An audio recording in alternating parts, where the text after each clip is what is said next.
Vivo V29e 5G versi global diluncurkan pada Oktober 2023. HP ini menjadi model yang berbeda dari Vivo V29e versi India yang diluncurkan lebih dulu pada September 2023. Vivo V29e 5G versi global inilah yang masuk secara resmi ke Indonesia.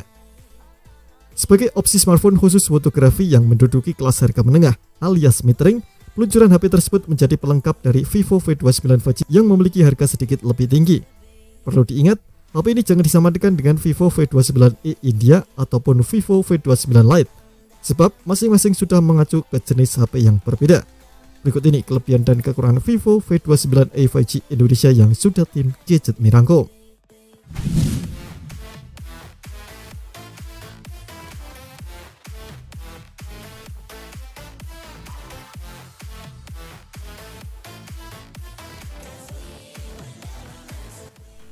Vivo V29e merupakan ponsel menengah dengan kualitas layar membanggakan. Saya sebenarnya sudah cukup sering melihat panel AMOLED dengan 120Hz di kelas harga 4 jutaan. Tapi ada satu kemampuan layar Vivo V29 yang bagi saya layak diperhatikan. Ya, ponsel ini mendukung penampilan HDR10+ sehingga membuatnya eligible untuk memainkan konten HDR pada sejumlah platform terkenal. Salah satunya adalah YouTube.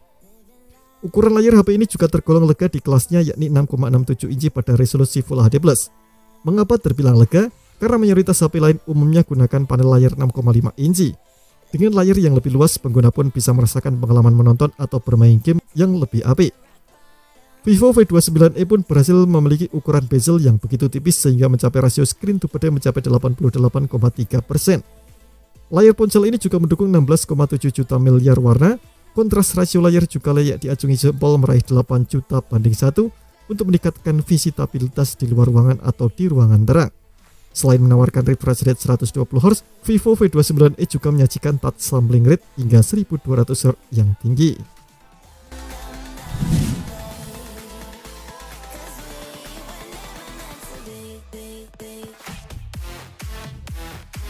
Vivo V29e menyajikan desain berkelas yang mewah. Bodi belakangnya menampilkan tekstur tertentu sesuai opsi warna, yang dipelat dengan finishing matte di bagian belakang untuk hadirkan desain premium yang memikat. Salah satu varian warna crystal blue terinspirasi dari keadaan geografis di Indonesia.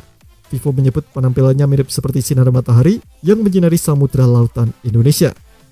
Bobot ponsel berada di 190 gram dengan ketebalan 7,69 mm. Bodi belakang ponsel ini juga tak lagi mengusung bahan material plastik polikarbonat, melainkan sudah mengusung bahan kaca. Ponsel dengan bahan kaca memang sedikit memiliki peningkatan dari segi estetika visual karena memberikan kesan mewah yang sulit didapatkan pada ponsel berbahan plastik. Satu hal yang perlu Anda ketahui dari bodi Vivo V29e adalah adanya sertifikasi IP54. Sertifikasi tersebut menjamin HP ini tahan terhadap debu serta tahan terhadap percikan air.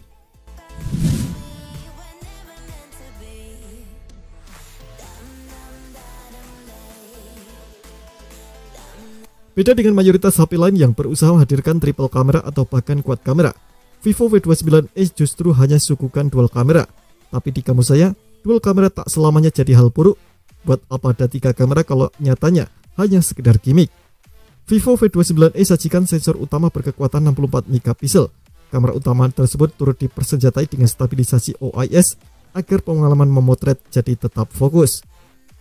Di bagian kamera pendamping ada kamera ultrawide 8 megapiksel yang memiliki bukaan f2.2 serta ukuran sensor 1/4 inci. Kamera belakang ponsel dapat merekam hingga resolusi 1080p di 30 fps. Yang menarik, kamera Vivo V29e adalah adanya fitur Aura Light. Fitur ini sebelumnya sudah ada di Vivo V29. Mekanisme Aura Light sama seperti ring flash di kamera profesional. Ia akan menawarkan pencahayaan ekstra ketika situasi redup.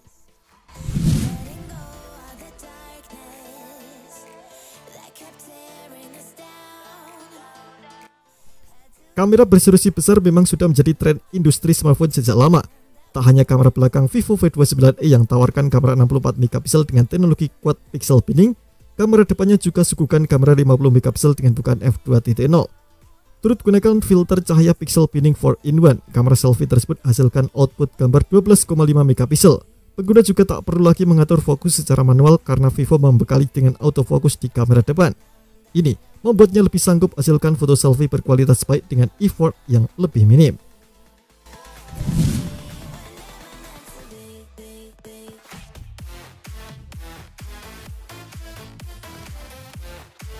Sudah jadi kebiasaan HP slim untuk memangkas kapasitas baterai.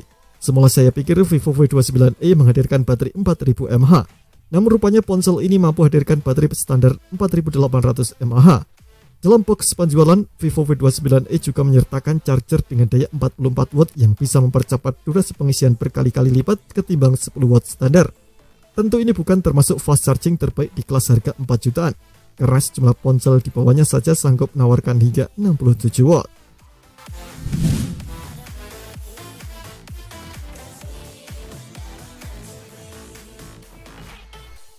Ponsel dengan sensor sidik jari di bagian belakang sudah mulai ditinggalkan pada segmen harga terjangkau. Kini hampir semua smartphone murah berbondong-bondong hadirkan sensor di samping, bahkan untuk APK seharga 1 jutaan. Otomatis ini membuat ponsel di kelas harga mid-range naik kelas. Contohnya Vivo V29e yang kini menawarkan sensor sidik jari di dalam layar. Sensor dalam layar atau in-display fingerprint scanner hanya bisa diterapkan pada ponsel dengan panel layar AMOLED. Inilah yang membuat sensor dalam layar terasa eksklusif dibandingkan sensor di samping.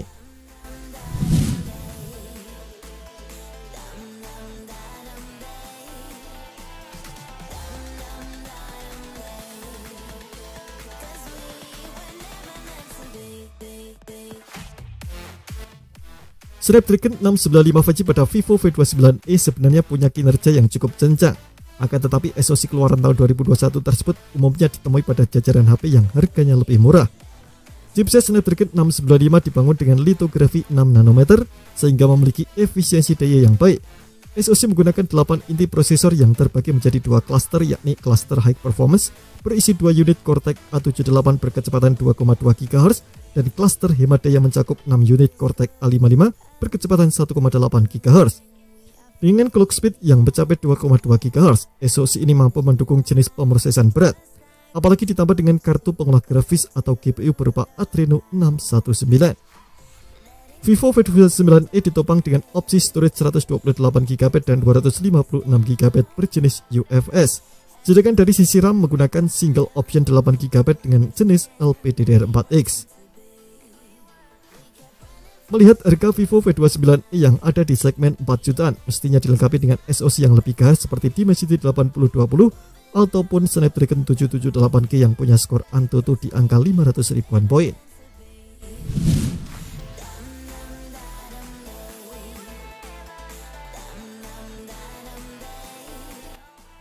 Vivo V29e hanya mengandalkan satu speaker tunggal atau mono yang terletak di bawah ponsel. Ini jelas menjadi sebuah kekurangan mengingat mayoritas HP lain sudah membawakan speaker stereo dengan hasil suara yang jauh lebih lantang dan juga jernih.